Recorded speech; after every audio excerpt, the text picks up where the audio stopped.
Okay, guys, it's another episode of Talking Preps. We're to the conference tournament week. The private schools are in their state championship week. They have semifinals, quarterfinals, semifinals, and state finals this week. So it's going to be a busy week. We've got a busy show. Randall, are you ready?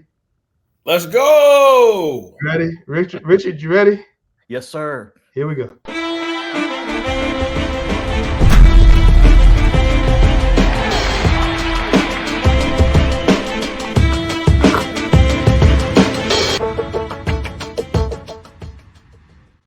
All right, Randall, you rock stars.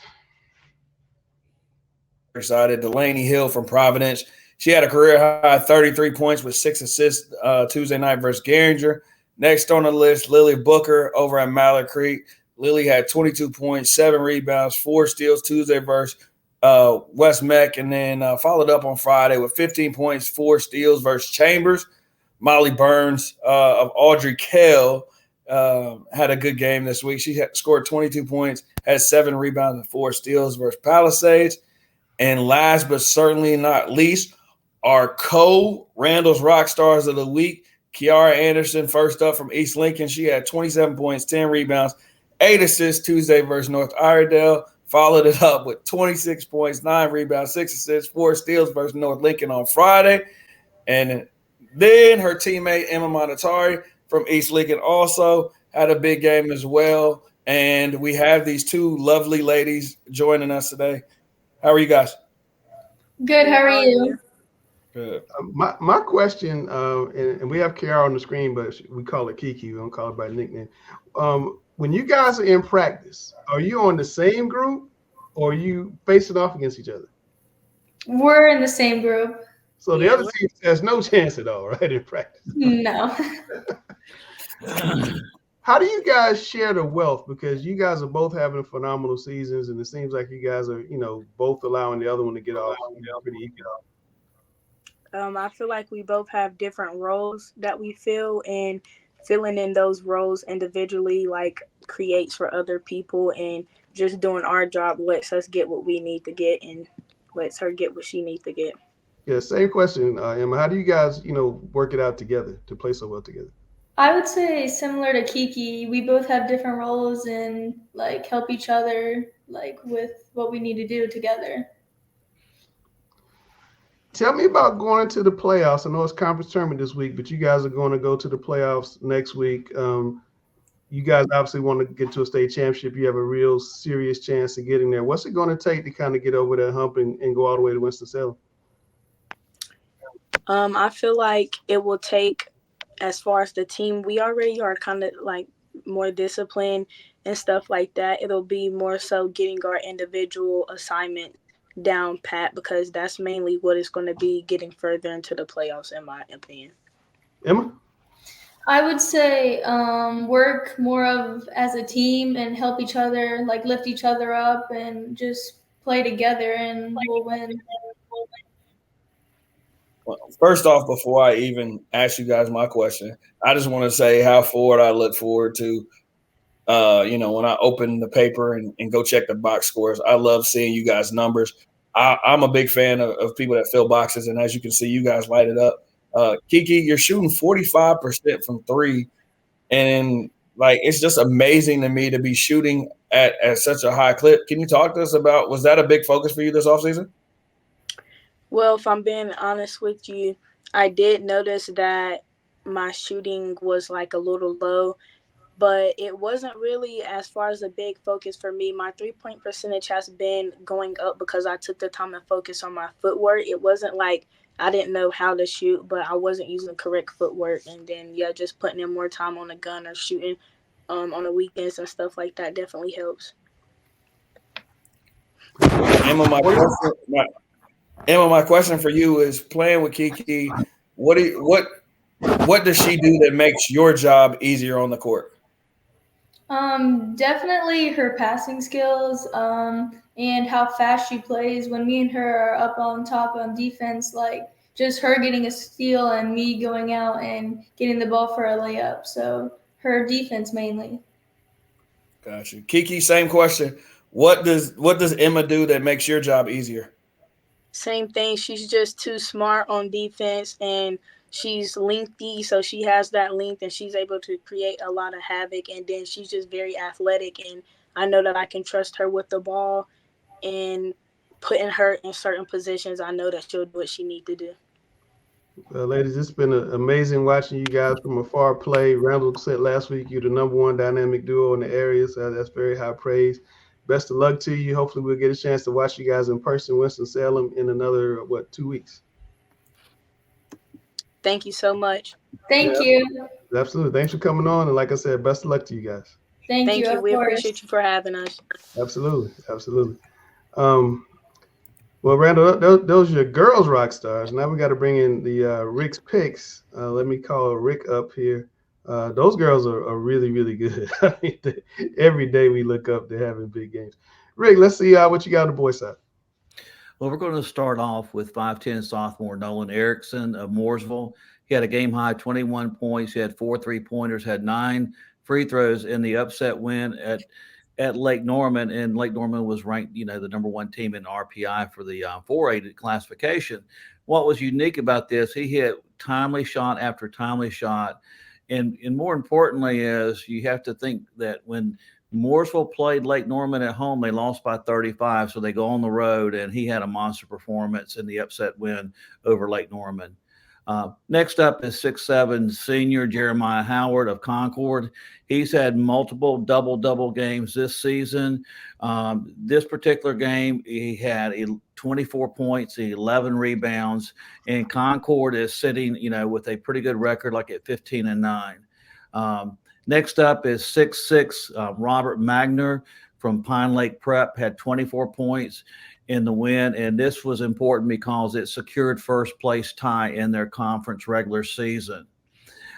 Next up, we have Mason Mitchell, 6'5" senior out of Northwestern, had a huge game, 29 points, 10 rebounds, 3 steals in a playoff loss to Westwood. And he also was selected to the South Carolina 4A all-region 3A team. So that was very good for him. And then last but not least, we have 6'7", Tosh Alberta. Had a huge game. It doesn't sound like it, but the score was like 39-37. He had 8 points, but more importantly, he had the walk-off game-winning shot against Butler on the road, and that secured the first place regular season in the Southwestern 4A. Tosh, I want to hear about it, man. Tell me about that play. You get the ball at the end of the game, and you become the hero. About that. I was just watching shooting guard and point guard Cam Yancey dribble around, man. Eventually, the ball ended up in my hands. I don't even remember how much time was on the clock, but I just knew I had to get it up in the air. I ended up taking a floater, and it fell. And what are you thinking, Coach? What am I thinking? I thought that was great. Like you about to jump out of the gym right there. Yeah, I mean it's a rivalry game, man. Butler and Independence it goes way back to even I was in high school when Butler first opened up, and just to be able to get that win on the road, hostile environment. I guess I was most proud of our guys of maintaining their poise at the end. I didn't want to call a timeout. I felt like we were either going to get the last shot and win it, or we were going to go into overtime. So good job for the guys, being ready to execute and just make the right play, and Tosh finished, man. So it's big. Yeah, Tosh, how big a deal is that rivalry, and what makes playing Butler different than playing the other teams in conference? Playing Butler is crazy. Even the atmosphere at school is different. Everyone knows that's a big game, especially this game Friday night at Butler for the conference championship. That's a huge game. Yeah. And tell me about, playing in that conference tournament this week, because you could see him again on Friday night.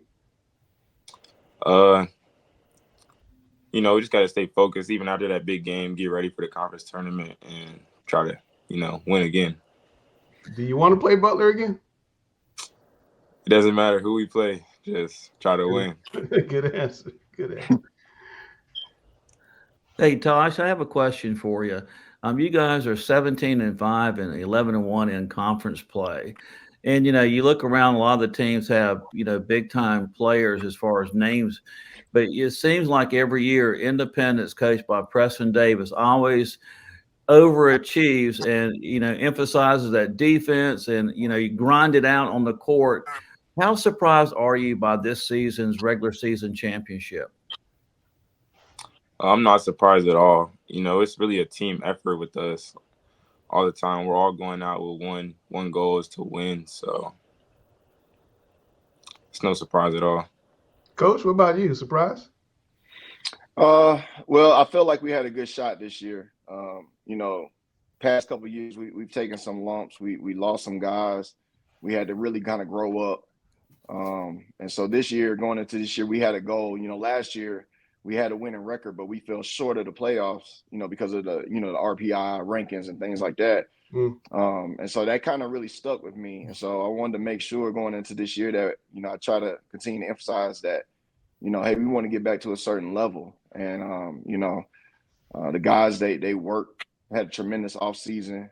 And, we came into the year focused on trying to improve and learned a lot early. Took a couple of L's early, but really learned from it and just continue to work. And good things have happened, man, for this group.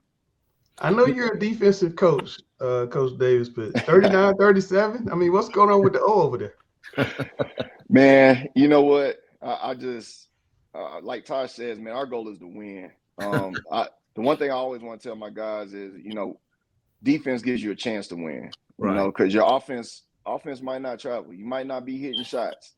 So you just got to give yourself a chance. And, that was a game where even though it was low scoring, it really didn't feel like the offense was just bad. It just felt like it was two heavyweight teams just slugging it out. You know what I'm saying? So when you look at the score, it's a little misleading to how it felt actually on in the gym, but it was a great atmosphere. It was just, I'm glad we came out to win. Yeah. In your starting five, you have really good balance across the board too. Yeah. Guys they're very unselfish. And it's kind of, I get frustrated sometimes because, their stats might not represent how good they really are. But it's a tribute to them because they're not really worried about stats. They're worried about one stat, and that's winning. And so I have to tip my hat to them, man. They work. They like each other. They get along with each other off the court. We have some good seniors. So we just trying to get ready for this postseason and see if we can continue to make a run. All right. Well, Coach, I need you to hang on with us for a little while. But Josh, before you get out of here, was there a point in the season where you kind of felt like winning the title was possible? Was there a game, a moment of practice when you say, "Hey guys, we really can do this"? Always after every game, just looking forward to the next one with a heads up. No matter if we won or lost, I always felt like we could win a title. I know if everybody plays at their best, we all play as one team, we could win any game. I feel like so. I always felt like we could win a title. All right, man. Look, congratulations. Great win for you guys. Good luck in the tournament this week, and hopefully we catch you in the playoffs down the road. But Coach Davis, hang on. But Tosh, thanks a lot for coming on with us. Okay. No problem. Thank you. So, Coach Davis, we have a very interesting topic coming up that I want to get your opinion on. It's near and dear to my heart and to Gary Richmond's heart. And I wanted to hear. I'm gonna let Gary give you his spiel, and then we'll let everybody talk about it. But I'm really curious, since you're an active coach, we got Coach Mitchell, who is just finished being active, to get you guys' opinions. But let's do it on the backside of this.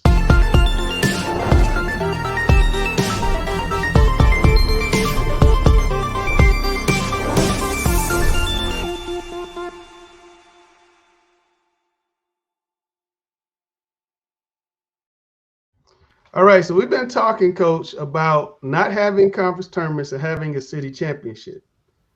Gary has some ideas. I have some ideas. But before I let Gary talk, how would you feel about having a city championship in lieu of conference tournaments? Well, for me personally, it's interesting that that's your topic. We have our symposium now at the beginning of the year, and that was one idea that was thrown out amongst the coaches that was there for the boys side. And we kind of talked about, a couple of coaches expressed interest in having that. I think it'll be good. The way Charlotte's grown now, it's such a big city. We got so many teams, and some of those teams don't get a chance to really see each other like that. I think it would mean a lot. I think the student athletes would buy into it, and I think most of the coaches would buy into it. Um, I think it'd be different. I would like to see it myself. All right. Well, we have some ideas of how you could see it, and I'm gonna let Mr. Richmond give you his ideas, and I'm gonna give you a couple of mine. Gary, I'm gonna put your plan up on the screen here, Gary, so everybody can see it, and you can take it away. There you go. Okay, the first one involves the selection process. It would be the top two teams from each of Charlotte Meck's three conferences are automatic qualifiers. So now that gives us six. And then the third place teams in each of the conferences would be put in based on RPI. So we would only have two of third place teams to make it to give us a feel of eight. Okay. And we play the games on Monday, Wednesday, Friday. They also would it would be the same way for boys and girls. They would be paired up where you would try to play at a neutral site if possible, and you try to keep the same schools at the same site. For example, Myers Park's boys and girls would qualify based on today's standing. So try to keep those two programs at the same school so you don't divide up a school's loyalties between the girls and boys. For the remaining teams that don't qualify, they would be ranked from 1 to 12 based on the Max Preps RPI. And the higher seeds would play one another in a round robin contest where they play a game on Tuesday and the winners would play each other and the losers would play each other on Thursday. The reason for doing that is it gives everybody a chance to play that week. We don't want to ostracize the teams that don't make the final eight. And it also would give the teams that didn't qualify for the city championship a chance to improve their RPI for the state playoff selection. So that was my thing. Both Langston and I agree that on Friday, Championship Friday, you'd have the girls' championship. In between, you would announce the all conference of all conferences, the Coach of the Year awards. Langston even came up with the idea of maybe even having a 3-point contest or dunk contest between games, and then you'd have the boys' championship, and that would be at one location. So that's my idea of how to replace the conference champion, the conference tournaments, because what we see right now is everybody's playing each other 3 times. The first rounds, especially in the girls' conferences, is going to be very, very lopsided. And nobody wants to see that anymore. Only people are going to attend a Monday game, first round, Mom and probably Dad. going to be the parents. So we want to do something to change it up, add some variety, and give something else to play for other than a state championship. All right. Randall, haven't seen all that. Your thoughts? Love it. As everybody knows, I'm a big fan of the conference tournament just because of, like we talked about last week, we get Independence, Catholic, and Butler round 3 in some sort of, in some way or another, probably on Friday. I think it's good in conferences like that where you have a chance to increase your RPI. But I think the way Gary has that plan written out is perfect. I love the idea of in between games having a 3-point shootout and a dunk contest. I think that could be really good, and it, like you said, it gives Charlotte a different look at things, and you get teams that don't really get to play each other would have a chance to go toe to toe. Richard. Love it. Excellent idea. Hopefully we can make it work. That was quick. Cameron, what do you think? Yeah, I really like Gary's plan. I think he thought it out very well. I like the fact you're including the teams that don't necessarily make the top 3 out of each conference. And I just think it's a better way to see teams play each other rather than the conference tournaments still set up the way they are currently. Coach Mitchell. I love the idea too. I know that Langston, you've been talking about this for years. Yes, I have. The only thing that I have a question about is, do all conferences across the state, North Carolina High School Athletic Association, does everybody have a conference tournament, or is it different conferences have different rules? Alex, do you know of anybody that does not have a conference tournament throughout North Carolina? I do not know of anyone who doesn't have a conference tournament. What we have to pay attention to, a couple things. Number one, just the idea that, first off, and let me say this: I love the idea, love the concept. So let's get that out there. A couple things to pay attention to during that week going forward. We don't know what's going to happen when the next realignment takes effect and how these conferences are going to look. I still think we press on with it, but everyone has a conference tournament to my knowledge. Now, you get in the rub. Now, the NCHSA will say you don't have to have them, but to my knowledge, everyone has one.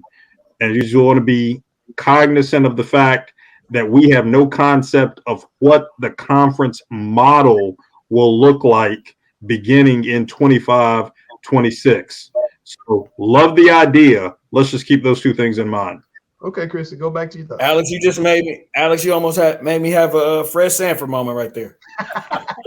you were expecting much worse. Go ahead, Coach. Oh. No, so I mean that answers some questions.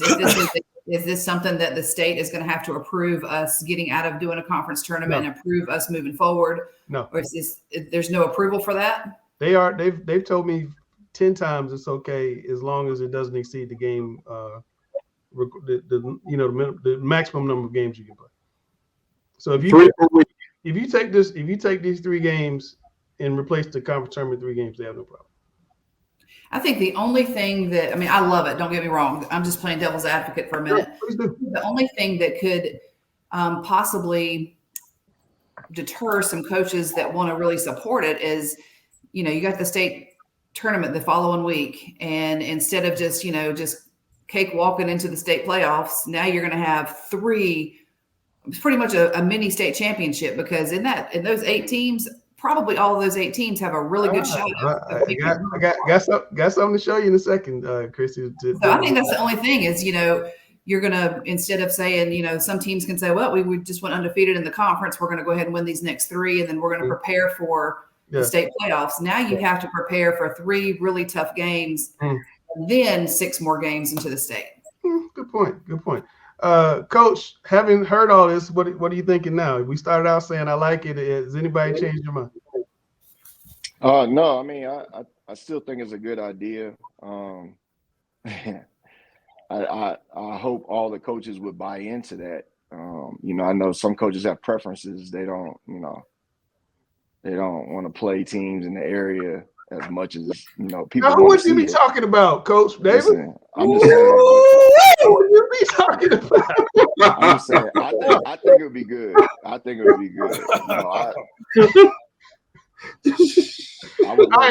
not tracking you. You my boy. I ain't tracking you.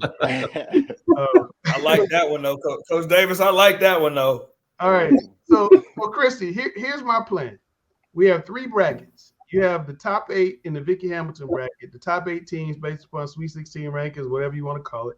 The next 8 in the Dave Harris bracket, and then the final 5 in the Sue Duran bracket. It's a double elimination tournament. Everybody gets 3 games instead of just 1 for a lot of teams.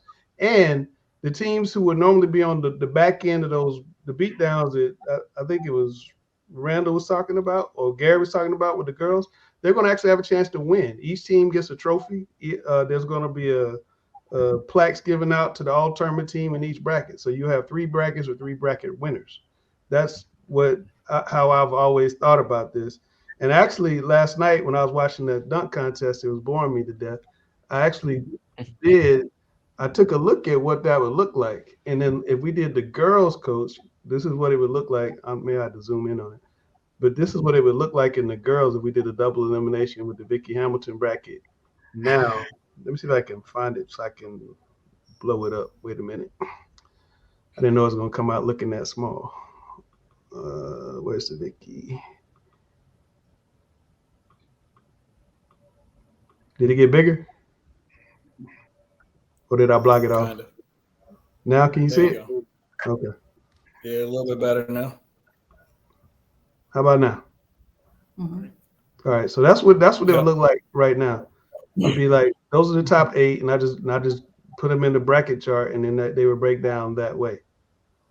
In the girls, and it'd be a double elimination bracket, and then everybody would get 3 games.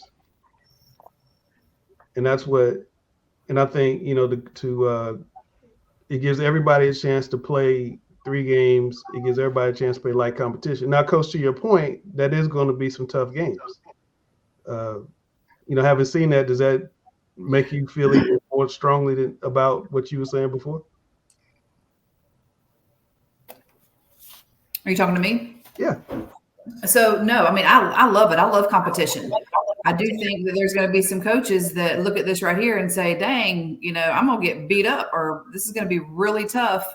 And, there's some folks that don't want to play competition, unfortunately. So she's 100% right. She's 100% right. There's people that want their records. They want records more than they want competition. Here's the thing. I look at it when you talk about competition. Mm-hmm. Everybody's going to lose their last game. Okay. That's correct.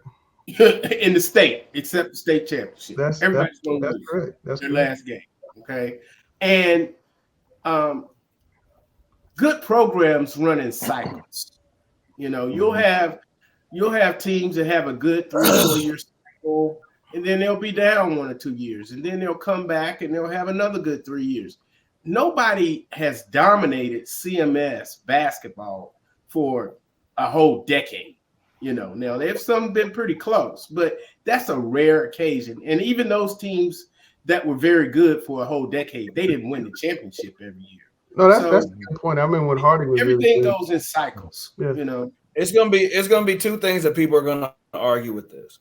They're gonna argue, like Coach Mitchell and Coach Davis said, some people just aren't gonna want to play competition. 3 tough games instead of just my cakewalk to the city champion, conference championship. Another thing is going to be RPI. If I got to play all these tough teams, 3 games, and I'm sitting at 12 in the RPI, and we lose all 3 games, and it drops us down to 22. Those are going to be the 2 arguments that I could see people having a big issue. It doesn't have to be a double elimination. I just envision a double elimination, give everybody 3 games. But this is what the middle bracket would look like, Coach Mitchell. This would be the Dave Harris bracket. So these teams would have a legitimate chance to win something, whereas if you just had an open thing, we don't have enough games to have an open thing, but they probably would not have that opportunity. Do you like that or not? I do like this. I mean, that definitely we're talking about the lopsided scoring. This does give the teams in the middle and the bottom tier teams in the area a more competitive game. I mean, that I like this a lot. It gives them the opportunity to compete against teams that are more like them and give them an opportunity to win some games as well. Okay, and then I'll show you the last bracket as well, Coach Mitchell, and then I'll show you the board, what I came up with on the boards. This was I called it an open bracket, but we would call it like the Sue Duran bracket. I got to blow this one up too so you can see it. But my idea was to try to honor all of the past ADs in Charlotte. But that's what that would look like. And these guys would get the same treatment: trophy for the winner, all tournament team. Each all tournament player gets a plaque. I mean, the whole 9. They would get the same treatment. I definitely think the second 2 brackets are going to be liked a whole lot by those coaches. I think the top bracket, and I think some coaches are going to love it, and some coaches are going to shy away from it. I think until we make the city championship so big that people are like, they're looking forward to this. This isn't like the conference championship. This is the big city championship. And my last question that I have is there not a way to include the private schools on this where it's a true city championship? They have their playoffs this week, the tournament week. This is like their semifinals and quarterfinals. So I don't know I don't know how you would do that because their schedules don't match up unless they were to alter their schedules to match. It'd be really tough to do. Gary, want to make a couple quick comments. First off, on what Randall said about people shying away from competition, I'd like to throw the gauntlet down right here. This can become the premier event before the state tournament, not only in the greater Charlotte area, but in the greater, but in North Carolina, in terms of helping to further establish the tradition of Charlotte Mecklenburg Schools basketball in a Southeast regional and national landscape. And if coaches don't want to be a part of that, then withdraw your team from the event. well, I'd have to see that to believe it. right. I'd have to see that to believe it. But if you don't want to be a part of it, then withdraw your team from the event. Let's see how that goes in the long run. Well, when Preston was playing basketball in Charlotte, they used to have conference tournaments. Remember this, Preston? They would play them at big sites, 10,000 people there. It was a big deal, Coach Mitchell. And if we do this, I think it would be an even bigger deal. I think it would be unprecedented. I think everybody would want to be, all city. Get that. Rick Lewis gives out the trophy. At the end, I think everybody would want to be a part of that. I think it would be televised. I think all the media would be there. I think everything. Go ahead, Gary. Yeah, I think it would be good for recruiting too. Oh, absolutely.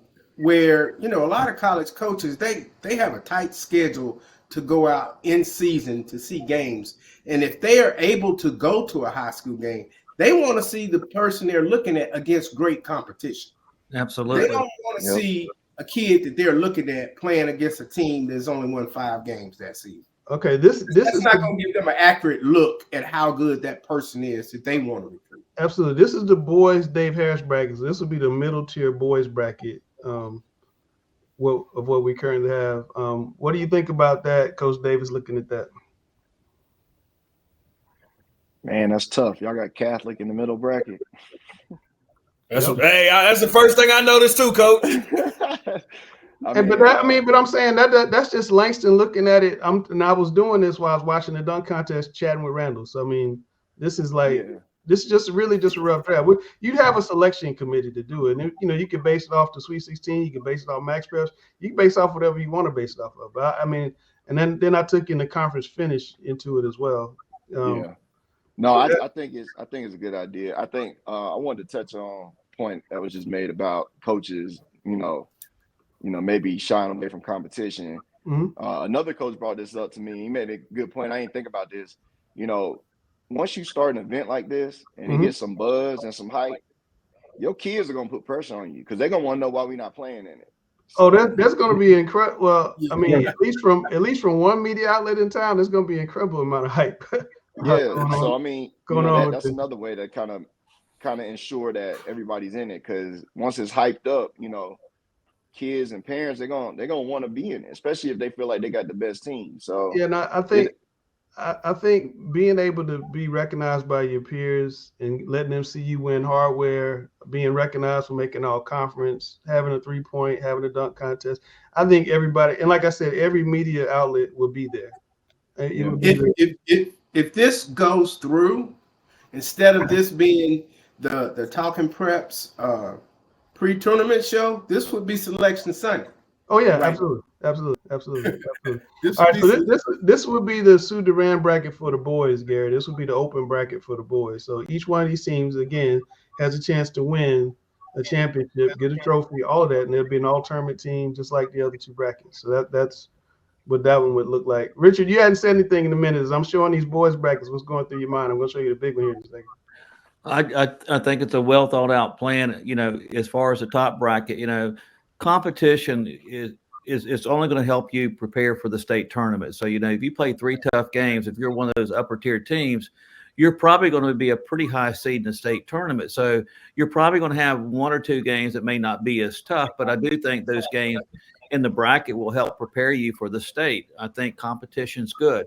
The second and the third bracket, I think, is fantastic for those teams that don't have a legitimate chance to go very deep in the state playoffs, but they have something to play for and something to win. And more importantly, I love the idea that these 3 conferences that you announce, the all-conference team, coach of the year, player of the year, at this particular event, along with a slam dunk and a 3-point contest, it will be the event in the state of North Carolina. There you have it from the guy who puts on the best tournaments in the state of North Carolina. Coach Davis, this would be the city championship bracket, the Vicky Hamilton bracket. What do you think of this one? I love it. Call Chris McDonald. I want my rematch with South Met. First round. I love it. So you think people might get excited about this? We roll this out. No, I think so. Like I said, it was something that the coaches talked about at the coaches symposium at the beginning of the year. The ones who were there, and it's an idea that is definitely on some coaches' minds that would be interested in this. The one change that I would make is just like kind of in the state tournament where you try not to get conference teams matched up in the first round is right here. Great point. The Myers Park Ardrey Hill matchup. I mean, I would hope that we would be able to avoid conference matchups in the first round. I mean you can easily swap Hopewell and Ardrey Hill. I wasn't thinking about that, Christian. That's a great point. I was just doing this based on our Sweet 16 ranking. You would have it paired up where if a conference, say for example, you had North Meck and Chambers, the only way they would play each other if they were playing for the championship. Yeah, absolutely. So I mean, keep in mind, as I said earlier, we don't know for sure what the conference configuration will be going forward. It might have to be a tweak at some point in terms of who knows if Lake Norman ends up in a Charlotte dominant conference or something like that, then obviously we'd have to pay attention to that in terms of seeding out a 1 or 2 from CMS. We just don't know what the realignment model is going to look like. But the idea would be to include the teams that are in the Charlotte conferences. And from what I'm hearing from the people that are putting that stuff together, the conferences may not change a whole lot in terms of what they are now. You just may have 6A/7A/8A in the conference. Unfortunately, that's what I hope they don't change the conferences. And I don't think they are. There's just going to be some classification moves in the conference. Yeah, from what I hear. But Gary, having seen my plan and your plan, could we come up with a plan? My only thing about your plan, and I love your plan, is that I would like to hold it to 2 games in the other 2 divisions so that everybody is at the championship on Friday. No, my idea was to get them done by Thursday so everybody could be at the championship. Well, that means they would have to play a back-to-back on one of those days. They play back-to-back now. Yeah, they do. They play like the Queen Cities Thursday semis and championship Friday. Semis Thursday, championship Friday. As long as they don't mind playing a back-to-back, then I don't have a problem with it because everybody has a chance to win something. Yeah. Mm-hmm. A kid that makes all tournament may not have made all conference, but that's still a good reward for having a good 3 days of games. Yeah, well, that would be the hope. That would be the hope. Coach Mike, Davis, I want to mention this. If this came to fruition, this would be an absolute PR coup for public schools. Oh, absolutely. Yeah. Absolutely. And the other thing is, I think eventually there will be some businesses that might want to get involved with this type of thing down the road. But I just think it could be a win-win for CMS. I think, if you could get into a venue this big, it can draw 10,000 people. I think every round is going to sell out. You put it in the biggest gym CMS has until you get to the final round. I think all those gyms will be filled up each day. And because I think tomorrow it's going to be a lot of empty gyms, especially with the school going on tomorrow. Absolutely. A lot of kids don't know that the conference tournament starting tomorrow. It's going to be a lot of empty gyms tomorrow. Yep. I agree. I agree. Cam, you haven't said anything. You're a young guy. What do you think, Mr. Cabarrus County? I think it's a great idea. I tend to, just looking at both plans, I kind of like Gary's a little bit better, but I do like the idea of having split brackets, just based on team equivalency. I think it's an idea that coaches are either going to be all in for or not a big fan of. Just looking at some of those brackets, especially the top tier brackets in your plan lengths, and those are going to be a lot of tough games, a lot of tough matchups that probably some coaches don't want to see, some of those opponents till the state playoffs. But, like Alex said, if you don't want to play in it, just withdraw your team from it. Well, I think even in Gary's plan is going to be the same thing when you get to those 8. It's just in 2011, when I was coaching at Hopewell, we played Mallard Creek 4 times. Yeah. Mm-hmm. We played them in a holiday tournament, the old Bojangles tournament. Yep. We played them 2 regular season games. Then we played them in a conference championship. And then we were in the same bracket in the state playoffs, but it just so happens that they lost before they got to us. Yeah. And that would have been 5 times in one season. That's crazy. Yeah. You really get to know somebody there. Well, Coach Davis, before we let you get out of here, man, thanks for hanging on with us. Just kind of your final thoughts, having seen these plans and seeing my layout, just your kind of final thoughts on this whole topic. No, I mean, I think it's a great idea. I hope it gets done. I would love to see it be something different for our city. And like you said, especially for the public schools. I mean, we're in a state right now where we kind of need that. We need that to get some more. I agree 100%. Support. So I look forward to it. I'll do my part, and I'll definitely put it out there in coaches' ears and see if we can make some changes and get it done. I have a feeling there's going to be a big story in the Charlotte Observer coming up pretty soon about this very topic. Well, thanks a lot, Preston, for coming on, man. Good luck in the conference tournament, and hopefully we'll see you. Is it we still running 3-2? A little bit. Hopefully we'll see that 3-2 in Winston-Salem. I hope so. All right, well, man. Take care. I used to seeing that. That's a good defense, man. I saw it all the way to a ring a couple years ago. All right, Preston. Yeah. Take care, man. All right. Good dude right there. All right. It is time for Who Balled Out.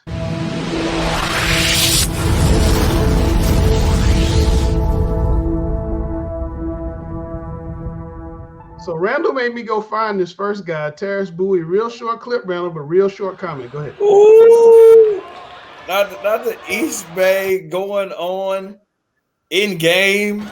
I mean, this. All the dunks I saw last night. He'd have probably won it. He'd have probably won it. Shot, no West Cabarrus. This girl gets buckets. I enjoy watching her highlights. She's got the hook both ways. She got the jump shot. She's impressive. I was really impressed with her. Look at that. Give me that. She's inside out. And I was watching her finish. Yeah, Kansas is a really good player. She's having a really good for Northwest Cabarrus right now. Yeah, I cut off some of the highlights, but she's finishing both hands. She was finishing, over both shoulders. She was hitting threes. Rick, here's a guy, Blake. I can't say his last name from up. He can really shoot it too. See him there? He can shoot. Yeah, he can really, really shoot. I mean, his whole highlight clip is a bunch of like NBA threes. That was one of the closest ones that was probably in his highlight clip. I mean, he can really, really shoot the basketball for Huff. I'm looking at that gym there. There's nobody in there. We need a city championship so we can pack these gyms out. Yeah. All right, Josh Clark of Mallard Creek. Randall, another guy who's having a big year, a little bit under the radar, but he plays a little defense, does a little offense, does a little bit of everything. Yeah, I was going to say, this is a kid that gets it done on both ends of the floor. Marvin Ridge having a really good year so far. Josh likes getting downhill, does a really good job of finishing around the rim. They just have a really good team. They play really hard. They compete. Not a team that we talk about a lot this season, but they are fun to watch sometimes. Yeah, no, he's having a really good year. I mean, I watching this film. I just loved how he can get coast to coast. He has really good speed. He's just unselfish as you see there, kicking the ball out. But he had a lot of defensive clips in there that really impressed me too.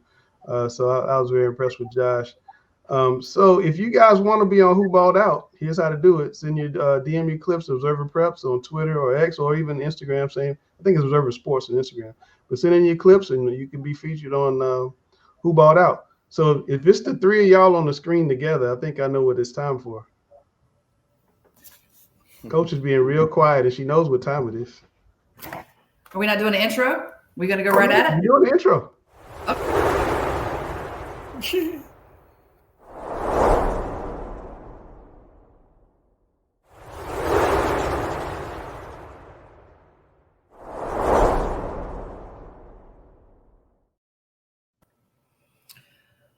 Okay, guys, the season went by so fast. I cannot believe that we are here with the conference tournament starting tomorrow.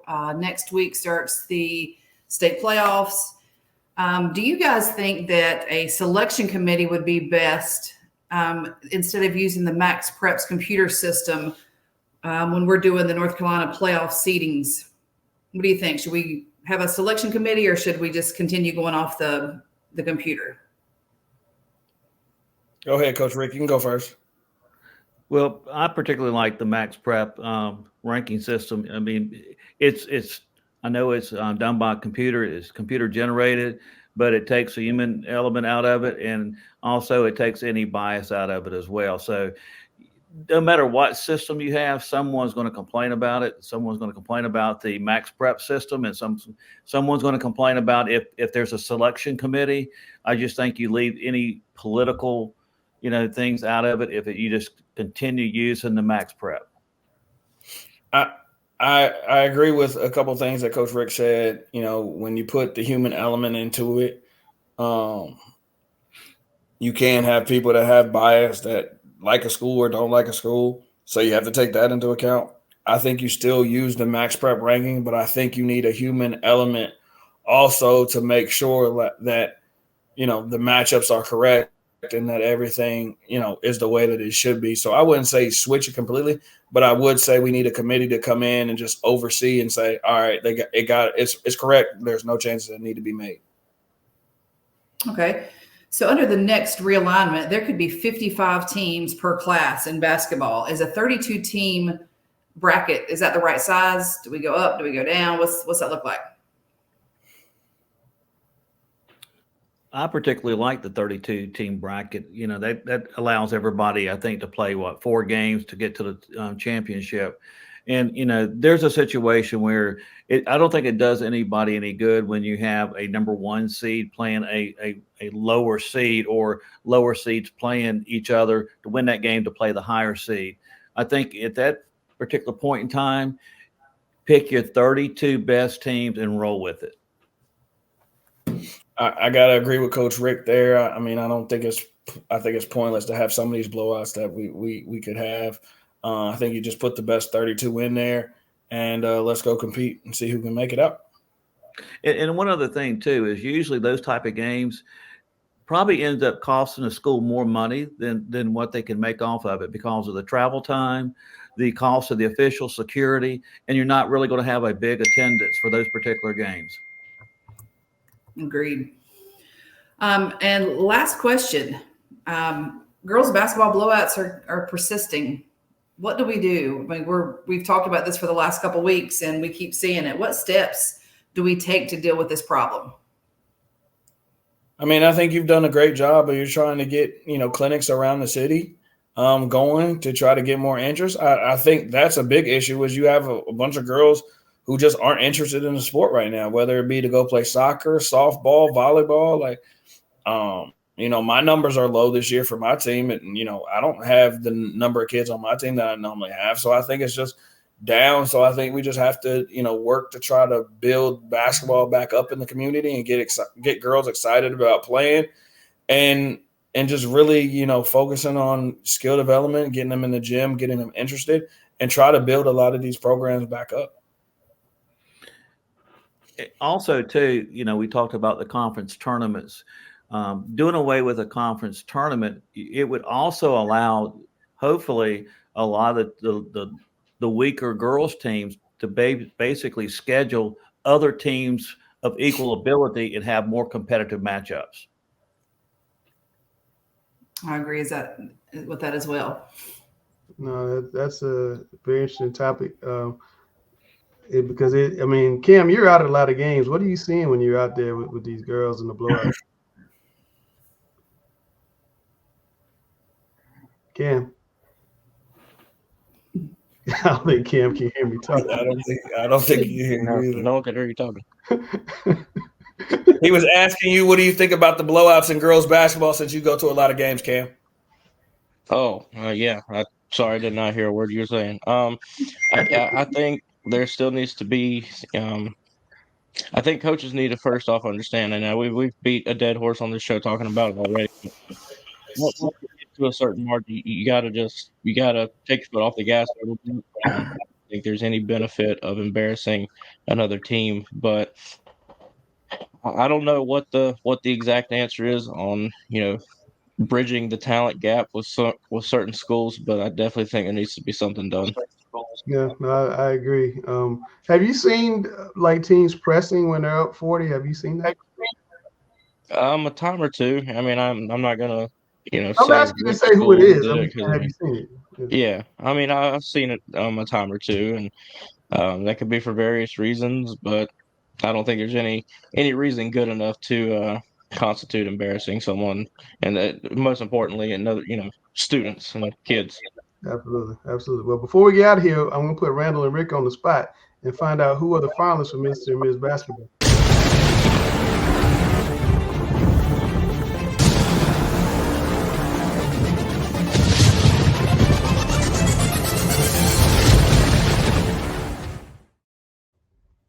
So, Randall, you had a hard time getting it down, but you got down to 8.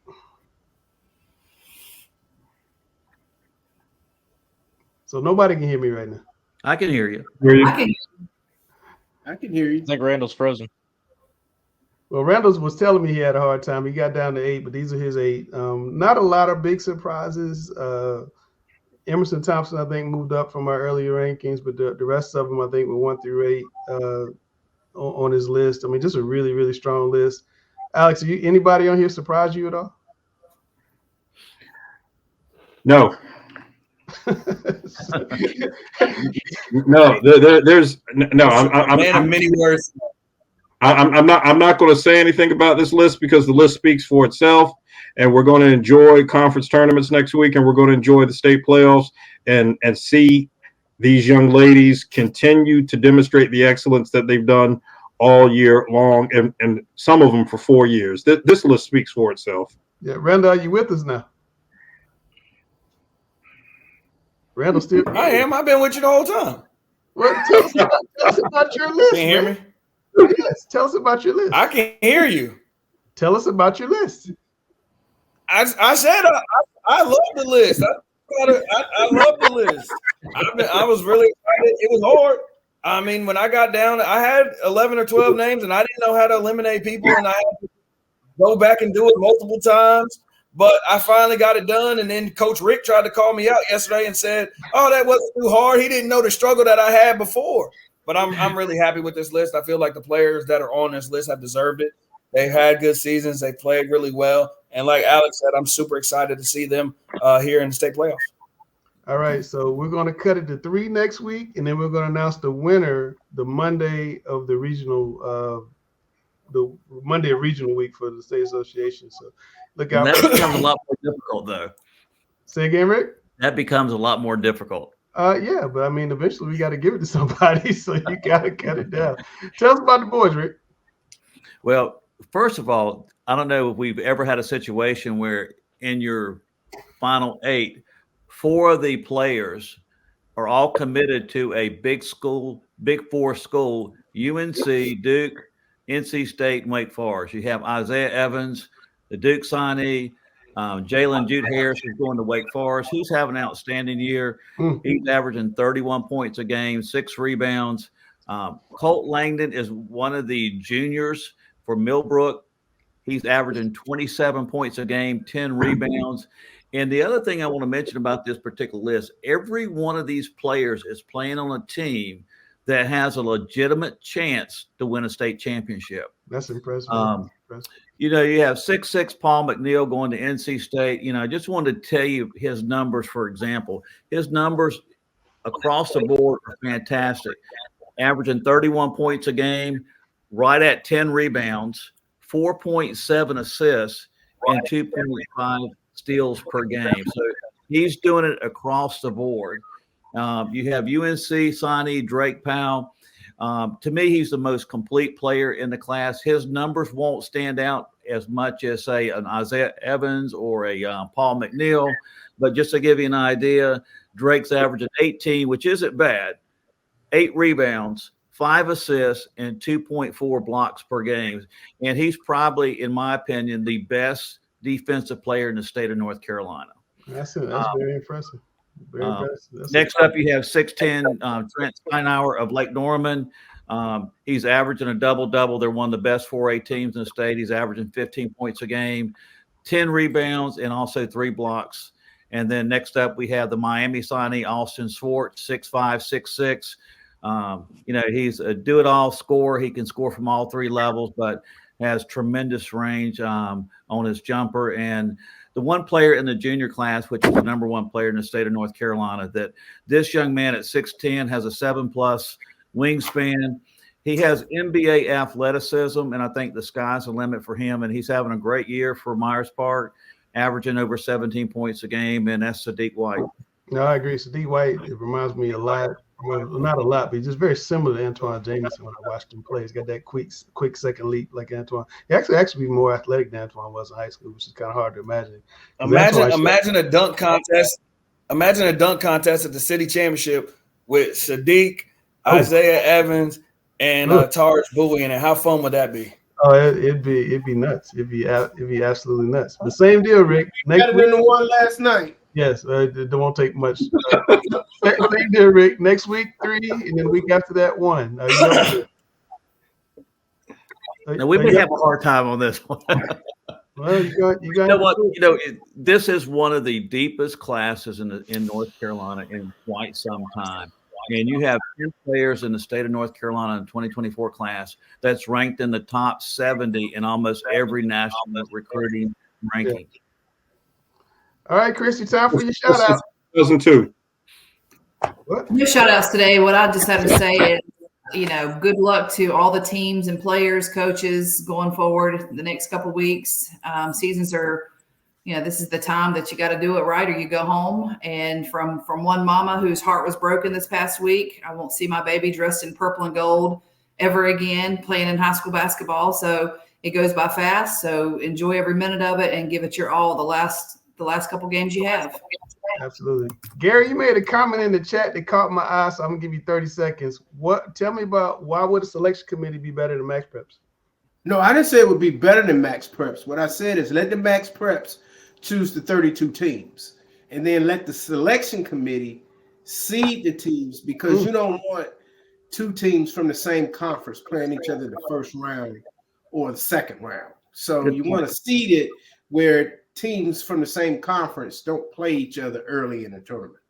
I kind of like that idea, Gary. I kind of like that idea. So big man, the biggest thing is get everybody who's supposed to be in the tournament in the tournament. And then that's when the human element takes place. So you don't have, say if a 16 team was Chambers and the 17 team was Hopewell. You don't want them playing for a 4th time, after playing in a conference tournament and playing 2 regular season games. No, I mean, I hear that. And some of it is geography, but I mean, I think that's a great idea. All right, it's time to put the big star in the spot. What you got, Randall? It's my favorite time of year, championship time of year. This one's for the players. Defense matters. Defense travels. You can't always control if you're making shots on the offensive end, but you can always control your energy and effort on the defensive end. I was told at a very young age that defense wins championships as well as rebounding. So defend and rebound, and good luck to everybody this week and heading into the state playoffs. Alex put in the chat. As my co-host, Mr. Bass would say, get on D. That is Axe's thing. Well, I want to thank you guys for coming on. I really enjoyed this show today. You guys talked about a topic that's close to my heart. The city championship. Hopefully one day it can come to fruition. But that's Randall Clark, the best trainer I know. That's Christy Mitchell, one of the best coaches I've ever known. That's the Get Guru in Training. Cameron Williams, Gary Richmond, the former CMS coach, Alex Bass, contrarian, who was a little non-contrary today. I was a little surprised. This is the nicest Alex has ever been. Yes. I mean, I threw it to him, and I was like, oh, Lord. I don't know what to expect. And that's Rick Lewis, the #1 voice in high school basketball, and we are Talking Preps.